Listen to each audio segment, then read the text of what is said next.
थोड़ी सी भी काम चल जाता है। तो मैं उनका चेहरा देखने लगा। मैंने कहा नहीं वो तो आपको पता है, वैसे हजरत उमर फरमाया करते थे बांट के ना दो, कोशिश करो किसी एक कोई दो, चलो किसी का तो कुछ बन जाए, तो एक कोई देनी चाहिए। कहने लगे तो मतलब ये ऐसा ही हुक्म है? मैंने कहा आप किसी और से तहकीक कर लें। अब ये भाई लेते वक्त नहीं तुझे टेंशन हुई, ये 15 लाख का करोड़ हो गया तो उस वक्त नहीं तूने कहा कि या अल्लाह, तो ये कैसी सोच है मुसलमान, किस तरह का इसका? हमारे यहाँ जब किसी आदमी पे हालात खराब होते हैं ना, तो सबसे पहले वो इस तरह करता है कि जो मैं कहीं अल्लाह के रास्ते में देता हूं पहले उसे बंद करो। जिस रास्ते तुझे आ रहा था पहले तूने वो रास्ता ब्लॉक किया। हजरत अस्मा बिन्त अबी बकर सिद्दीक कहती है मैं हुजूर को मस्जिद के लिए, इदारे के लिए, साहबे सुफा के लिए कुछ दे रही थी, तो मैंने गिनना शुरू किया तो हुजूर मुस्कुराने लगे। हुजूर मुस्कुराते क्यों है? तो फरमाते लगी, महबूब फरमाने लगे अस्मा अल्लाह के रास्ते में गिन गिन के न दिया कर, वरना वो भी तुझे गिन गिन के देगा, तू उसके रास्ते में बेहिसाब दे, वो भी तुझे बेहिसाब ही अता फरमाएगा। लेकिन पहले ये वाला पहले दरवाजा बंद करो, यहाँ से पैसे खत्म हो रहे हैं। तो इस तरह करना भाई, इस दफा सूट जरा गर्मियों वाले ना खरीद, लेकिन जो तो अल्लाह के रास्ते में दे रहा है उसे देता रहे, लेकिन हम अपना नुकसान कर ज्यादती करते हैं अपने साथ। मैंने आपको पहले भी बताया था प्यार की बोली है, फिर बोलता हूँ।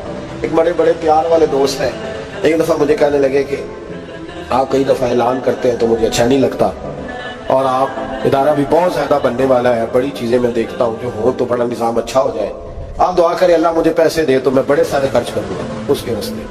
तो मैंने कहा या अल्लाह इसे 10 करोड़ दे, ये 9.5 करोड़ तेरे रास्ते में दे दे। तो चुप कर गया, जिस तरह आप नहीं कर गए सारे, तो चुप कर गया वो भी। उसने कहा जी नहीं जी इंशाल्लाह करेंगे। तो मैं क्या भलिया जी दुआ पे होती है, अभी तो वो आएंगे तो तब देखी जाएगी। तो तू यही अड़ गया, यानी 9.5 करोड़ अल्लाह के रास्ते में खर्च करने की दुआ में भी आमीन कोई नहीं कहता कि चलो आमीन नहीं कहते। तो मैं क्या तेनू तो 50 लाख बचता सी पिया, लेकिन तू इस सौदे पे तैयार है। जब ये सोच होती है, ये गलत सोच है।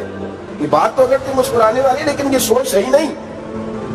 हजरत उस्मान रज़ी अल्लाह ताला अन्हु कहते हैं जिस वक्त नबी पाक सल्लल्लाहु अलैहि वसल्लम ने ऐलान किया ना जंग के मौके पर कि 800 सिपाहियों का खर्चा चाहिए, कहते मेरे पास 600 का था। यहाँ की रवायत में हुजूर ने 1000 का ऐलान किया तो मेरे पास 800 का था। जब 2-3 दफा नबी पाक ने ऐलान किया तो कहते मैंने खड़े होकर कहा या रसूलल्लाह पूरा 800 मेरी तरफ से। कहते मैंने 200 सिपाही का खर्चा उधार उठाया, लेकिन पूरे 2 महीने नहीं गुजरे थे, रब करीम ने मुझे कई गुना करके पैसे वापस अता फरमाए।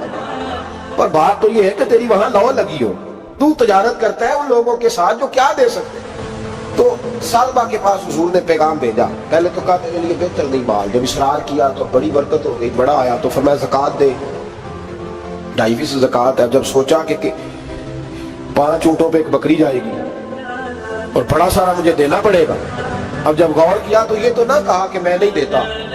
हजरत अबू हुरैरा से कहने लगे नबी करीम अलैहिस्सलाम की खिदमत में अर्ज करना कि मैं खुद आऊंगा।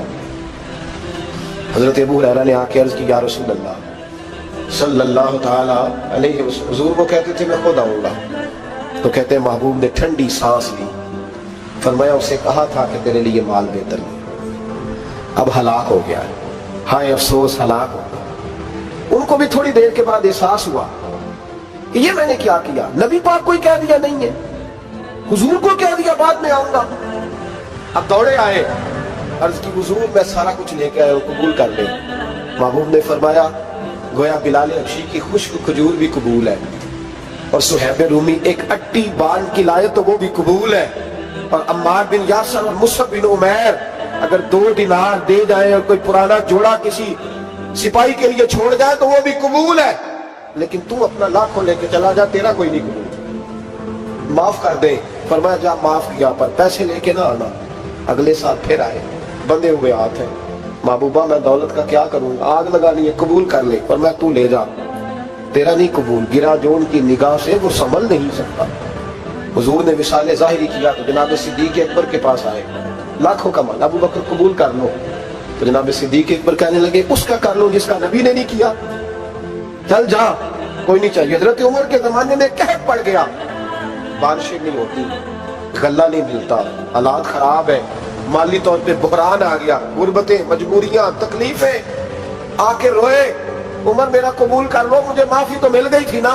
फरमाया माफी अपनी जगह पे, और जिसका मुस्तफा ने कबूल नहीं किया। बहुत सारे लोगों को पता ही नहीं कि उनका कबूल ही नहीं हुआ और वो उलझे हुए, उन्हें खबर ही नहीं कि असल बात क्या है। फरमाया जिसका मुस्तफा करीम ने कबूल नहीं किया, अब हीरे और जवाहरात भी लेके आए तो भूखे मरेंगे, पर उसका कबूल, उस बात पे राजी रहो इस हाल में अल्लाह ने रखा हुआ, उस हाल में राजी रहो। जो मुसीबत है ना देखने के, वो भी मेरे पास, तुम्हें क्या पता, कभी पूछ तो सही उससे वो किस मुसीबत का शिकार है। जो माली तौर पे बड़ा अमीर है तो उसकी तरफ देख के अपना दिल बुरा करता है।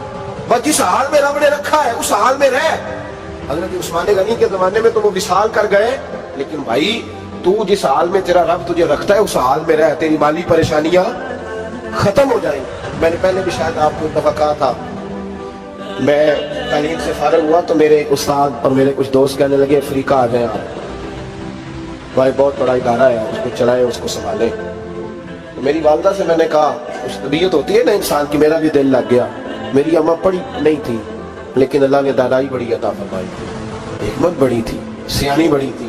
तो मैंने कहा अम्मा जी तो मुझे साउथ अफ्रीका की दावत हो रही है, तो आप क्या कहती हैं? तो उठ के मेरे पास आ गई और मुझे उन्होंने अपने बाजुओं में ले लिया, फिर मेरा माथा चूमा, कहने लगी पुत्र मैं तो वाल भी ना पोट के देवा किसी, हमने दौलत का क्या करना, तो अल्लाह का नाम लेके कहीं बैठ जा, रब करीम रौन के लगा दे, खैर हो जाए। तो मेरे भाई याद रखें इन चीजों से थोड़ा सा देखें ना, कनात करें, जो अल्लाह ने दिया उस पर राजी हो जाए। अल्लाह बड़ा मेहरबान है, वो आसानियां कर दिया करता। तो याद रखें मेरे रसूल करीम अलैहिस्सलाम ने एक तो हमें दर्स ये दिया है कि तू समझ जा, कुरान ने हमें बताया है कि रोजी तेरी जिम्मेदारी नहीं, रोजी किसकी जिम्मेदारी है?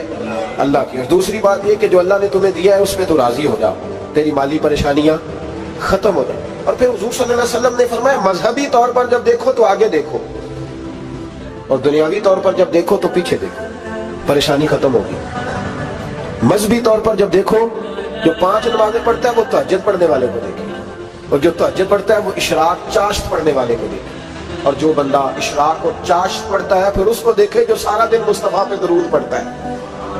ऊपर ऊपर देखे कि मैंने और नेक होना है और देख, और जब माली मामला है तो फिर नीचे देख। अगर तू बैठा ना बाजारों पे तो फिर टूडी वाले पे नजर कर, उसका क्या हाल है। और अगर तू वहां बैठा है तो देख मेहरान वाला भी तो गाड़ी चला ही रहा है, और अगर तू वहां है तो मोटरसाइकिल वाला देख, और तू वहां है तो फिर साइकिल वाले पे नजर, और अगर तू साइकिल वाला है तो पैदल वाले को दे, अगर तू किराए के मकान में रहता है तो फिर झोंपड़ी वाले को दे, और अगर तू झोंपड़ी में रहता है तो फिर भी परेशान ना होना, कुछ ऐसे भी हैं जिन्हें झोंपड़ी भी नसीब नहीं, जो सड़क पर लेटे हुए। और अगर तू तंदुरुस्त है ना तो कभी जाके अस्पताल में देख हाल क्या है, लोग किस हाल में है। तो हम शुक्र नहीं अदा करते, उसका नुकसान क्या होता है, नेमतें चली जाती हैं। अल्लाह फरमाते लाइन शकर तुम लाज़ीदन्नकुम, तो शुक्र अदा कर मैं नेमतों में इजाफा कर दूंगा। तो भाई माली परेशानी का तीसरा सबब ये है कि हम देखते हैं माली तौर पर ऊपर, तो फिर हमें तबीयत बिगड़ती है। और फिर माली परेशानियों की कुछ और असबाब भी है। इमाम शाफी फरमाते हैं जिन घरों में लोग फजर की नमाज के वक्त सोए होते हैं उन घरों में रिस्क नहीं आता। आप फरमाते हैं फजर का वक्त अल्लाह के देने का वक्त है, उस वक्त अल्लाह बांटता है। हुजूर सल्लल्लाहु अलैहि वसल्लम का फरमान है ना हदीस में कि तहज्जुद के वक्त अल्लाह पहले आसमान पे नुज़ूल जलाल फरमाता है जो उसकी शान के लायक है तहज्जुद के वक्त, और वो कहता है मांगो मैं तुम्हें अता करूंगा। लेने की बारी आए तो बंदा समेट समाट के अंदर घुस जाए। हमारे यहाँ ये होता है कि शाह के बाद बच्चे बैठते हैं मोबाइल लेके, तहज्जुद का वक्त आता है तो उनकी आंखें बंद होनी शुरू होती, तो लेने के वक्त तो तू सोया था, तेरा मसला कैसे हल होगा? भाई जब कोई आदमी खैरात बांट रहा हो तो जो प्याला पीछे कर ले उसे मिलेगा? कहते उस वक्त आना जब मैं बांट रहा था, अब तो किधर आ गया है? मिसाल दे रहा हूं। तो फजर का वक्त मांगने का है, तो सारी रात तो गुजर गई गेमें खेलते, टीवी देखते, और जो लेने का वक्त था तू सो गया, तो कैसे आएगा तेरे पास? तो उठे सवेरे बंदों से मांग के देख लिया, बड़ी इज्जतें खराब हुई। फजर का वक्त उठ के झोली फैलाए। मेरे रसूल पाक अलैहिस्सलाम फरमाते हैं, रब फरमाते हैं जब बंदे मेरे आगे झोली फैलाते हैं मुझे शर्म आती है।